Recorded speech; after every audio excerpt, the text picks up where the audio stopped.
A gente fala agora de um assunto que tem preocupado muita gente: a inteligência artificial. Parece complicado, mas é basicamente isso. É um computador capaz de fazer tudo o que você pedir para ele. O nosso cenário aqui, por exemplo, foi construído a partir de imagens criadas por uma inteligência artificial.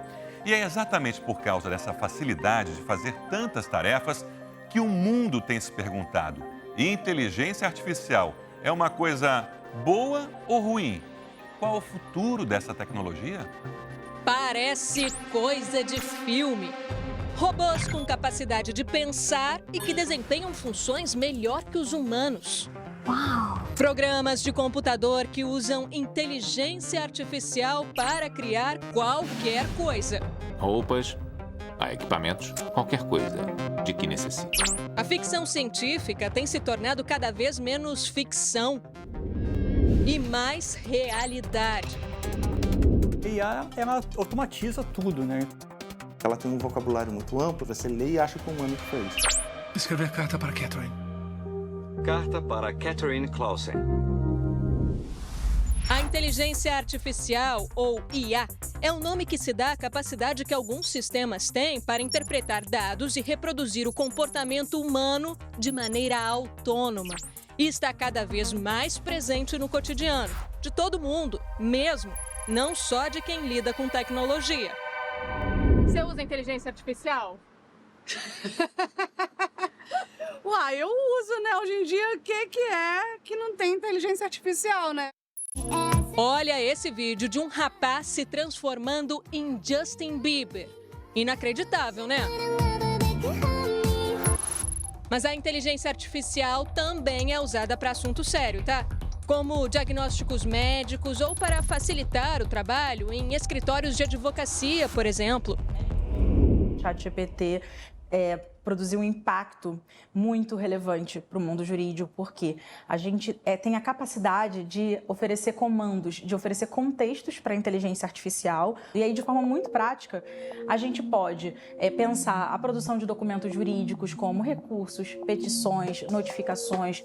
A inteligência artificial mostrou eficiência. A ferramenta tem 94% de acertos jurídicos, enquanto os advogados atingem 85%.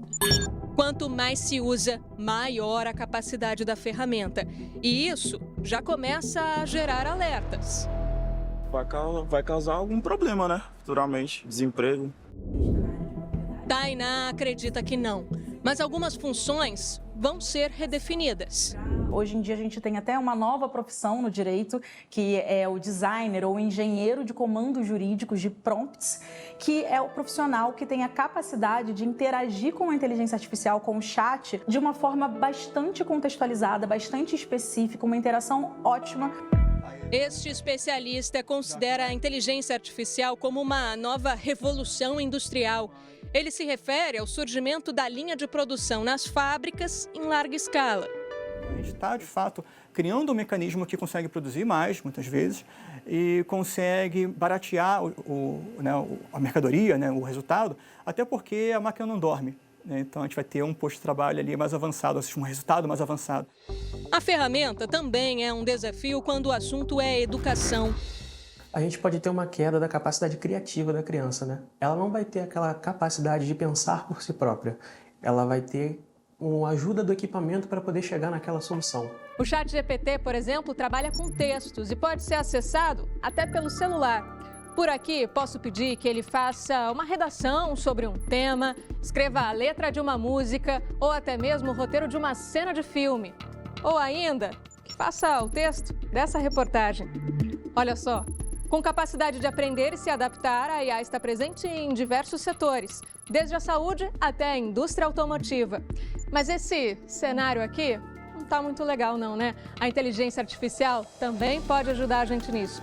Há uma série de plataformas que criam a cena que o usuário pedir.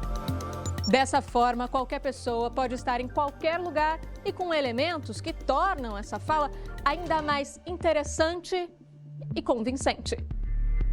Mas se é possível criar qualquer imagem, como saber o que é verdade e o que não é? Essa semana, muita gente acreditou que a atriz Selena Gomez, uma das personalidades mais seguidas nas redes sociais, tinha ido ao famoso baile Met Gala, em Nova York. A imagem dela no tapete vermelho viralizou. Perfeita, né? Só que Selena não estava lá, não. Segundo o New York Post, a imagem foi gerada através de inteligência artificial. A tal montagem envolveu ainda outra atriz que também não foi ao evento, Zendaya. E até o rei Charles III, às vésperas da coroação, não foi poupado da brincadeira. A inteligência artificial se tornou uma ferramenta atraente para o mundo do crime. Nos Estados Unidos, golpistas clonaram a voz de uma adolescente de 15 anos para um falso sequestro. Jennifer Di Stefano recebeu uma ligação e conta que chegou a ouvir a voz da filha, Bri, pedindo ajuda. Enquanto conversava com os bandidos, as amigas de Jennifer conseguiram acionar a polícia e o pai da adolescente. A jovem estava em segurança. Esse especialista em crimes cibernéticos alerta sobre o risco de golpes mais sofisticados. O criminoso geralmente vai na frente, né, para justamente descobrir e usar a tecnologia a seu favor. Se ele não sabe como funciona a inteligência artificial, ensina ele como utilizar aquelas ferramentas, e isso acaba sendo propício para ele, claro. O bilionário Elon Musk, dono do Twitter e financiador de pesquisas na área de tecnologia, se juntou a centenas de empresários e especialistas para pedir uma pausa no desenvolvimento da inteligência artificial. O documento cita que sistemas de IA com inteligência competitiva humana podem representar riscos profundos para a sociedade e a humanidade. Nessa semana, o acadêmico Geoffrey Hinton, conhecido como o poderoso chefão da inteligência artificial, deixou seu emprego no Google e pediu cuidado com a ferramenta que ajudou a criar. Disse lamentar a criação de sua vida, que pode se tornar fonte de desinformação, risco para empregos e inversões futuras, um perigo até para a humanidade. Fernando Ferreira, professor e pesquisador da Universidade Federal do Rio de Janeiro, acredita que esse movimento é uma mistura de preocupação com a ética e corrida pelo desenvolvimento. Ninguém quer ficar para trás. A gente precisa, de alguma maneira, regulamentar, né, trazendo responsabilidade, né, para aqueles que estão fomentando, né? Mas não é a ponto de parem as máquinas. Não, eu não entendo como a gente poderia parar um processo que é natural de desenvolvimento científico. Fernando reforça que é preciso criar mecanismos contra fake news. Ferramentas que talvez possam trazer, né, um selo, por exemplo, que a própria fotografia ou o próprio texto traga características que indiquem que aquilo foi criado, né, artificialmente, ou que não foi criado artificialmente, talvez recursos também tecnológicos que permitam essa validação como se fosse uma auditoria. Mas o principal é educar as pessoas para os novos tempos. Da mesma maneira que na década de 90 a gente viu o advento da internet e isso modificou a nossa vida como a gente conhecia antes e depois, né? É mais um processo desse de evolução.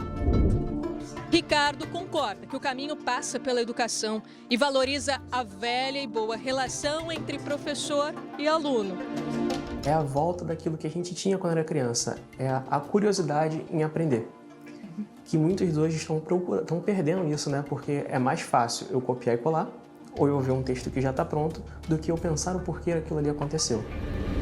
O fator humano ainda é necessário. A inteligência artificial não consegue replicar emoções e adicionar caráter subjetivo ao raciocínio lógico. Ainda.